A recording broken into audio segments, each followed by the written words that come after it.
देने वाली गाय, करुण बेचने वाली कुम्हार, महावर बेचने वाली नाइन, चूड़ी पहनाने वाली मोहनिया जाते हैं भाई। और इसको एकलौती बहन सूरज चंद्र और गौरा और पार्वती आदि देवी देवताओं को भी विविच्र बनाते हैं, जिससे सुहागिन स्त्रियों को इस दिन निर्जला व्रत रखता है। चाहिए रात को जब चंद्रमा निकलते हैं तब इसे अर्घ देकर भोजन करना चाहिए।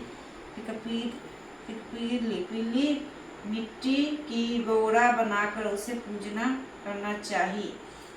यदि परिवार पर करवा चौथ मनाने से कोई असुविधा हो तो करवा चौथ का बीज बाजार से लाकर दीवार पर चिपका जा सकता है। आपकी सुविधा के लिए हम पुस्तकों में अंत के रंगीन में चित्र मुद्रित किया गया है।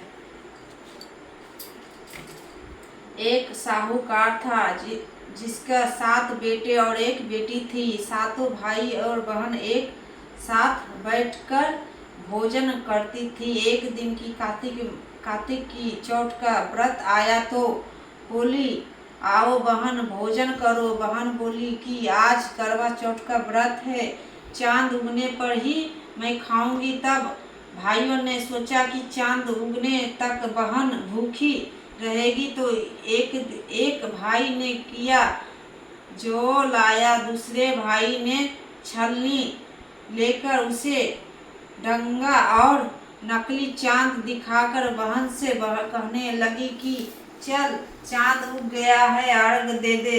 बहन अपनी भाभीियों से कहने लगी कि चलो अर्घ दे। भाभीियों ने बोली, तुम्हारा चांद उगा होगा, हमारा चांद तो रात को उगेगा। बहन ने जब अकेले ही अर्घ दे दिया और खाने लगी तो पहले ही गिलास में बाल आया और दूसरा में कंठ में आया, तीसरा गला मुंह की ओर दिया तो उसके ससुराल से संदेश आया कि उसका पति बहुत बीमार है, जल्द भेज दो। माँ ने जब लड़की को विदा किया तो कहा कि रास्ते में जो भी मिलेगा उसे पांव लगना और जो कोई सुहागन का आशीर्वाद दे उसे पल्लों में भी गांठ लगा लेना, उसे कुछ रुपया दे देना। बहन जब भाई से विदा हुई तो रास्ते में जो भी मिला उसे ही आशीर्वाद दी। तुम 7 भाइयों की बहन, तुम्हारे भाई तो सुखी रहे और तुम उनका सुख देखो। सुहागिन का आशीर्वाद की ने नहीं दिया। जब वह ससुराल पहुंची तो दरवाजे पर उसकी छोटी ननद खड़ी थी। वह उसे भी पांव लगी तो उसका कहा कि सुहागिन रहो, संपूर्ण रहो। ननद को सोने का सिक्का दिया। जब भीतर आई तो सास ने कहा कि पति धरती पर पड़ा है तो वह उसका पास जाकर उसकी सेवा करने के लिए बैठ गई। बाद में सास ने दासी को हाथ बची खुशी से रोटी भेजा दी। इस प्रकार से समय बीतते मास की चौथ आई तो माता बोली, करवा ले लो भाइयों ने प्यारी करवा ले लो। लेकिन जब उन्हें चौथ का माता नहीं दिखाई दी तो वह बोली, माता आप मुझे जगजाला तो आप ही मेरा उद्धार करो, आप मेरा सुहाग दे ना पड़ेगा। जब उसका चौथ माता ने बताया कि पूस मास की चौथ आएगी, वह मेरे से बड़ी है, उसे ही जब कहना वही तुम्हारा सुहाग वापस देगी। पूस मास की चौथ आकर चली गई तो माँ की चली आई, फागुन कभी चली आई, चैत्र बैसाख जेठ आषाढ़ और सावन भादों की 20वीं चौथ आई। यह कहकर चली गई कि आगे आने वाली को कहना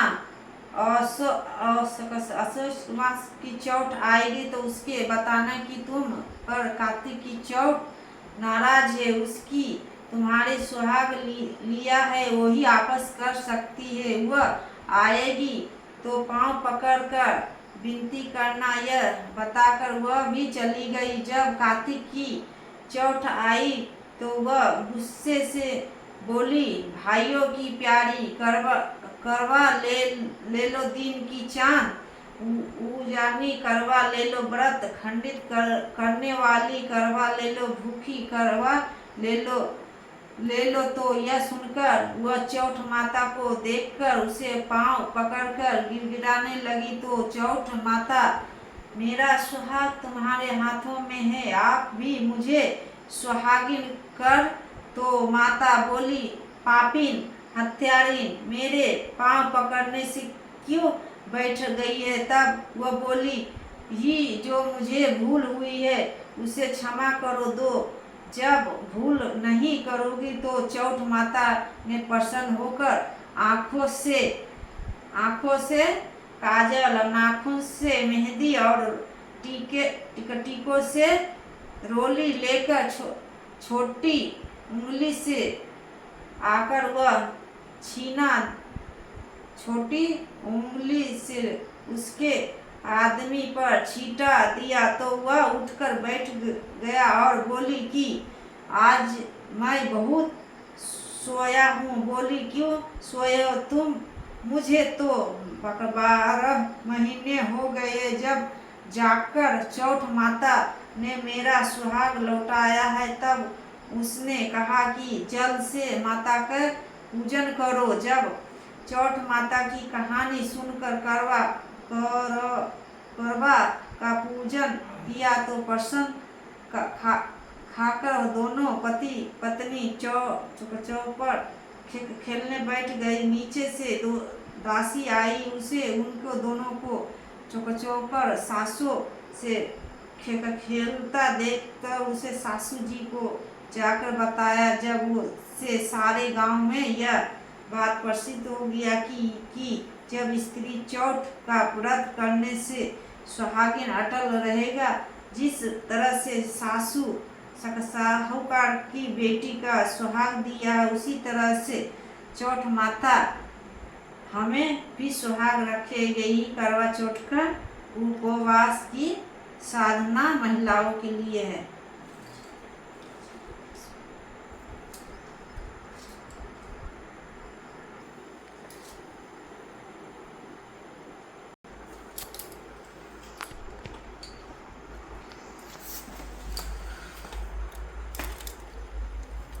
इधर से करो ना, उठ के करो।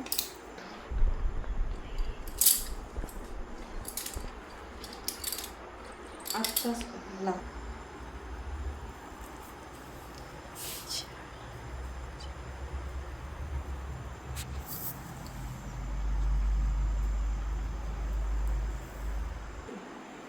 हेलो गाइस, देखिए हम लोग करवा चौथ किए हैं। करवा चौथ का पूरा कहानी किताब पढ़े हैं, इसमें देखिए।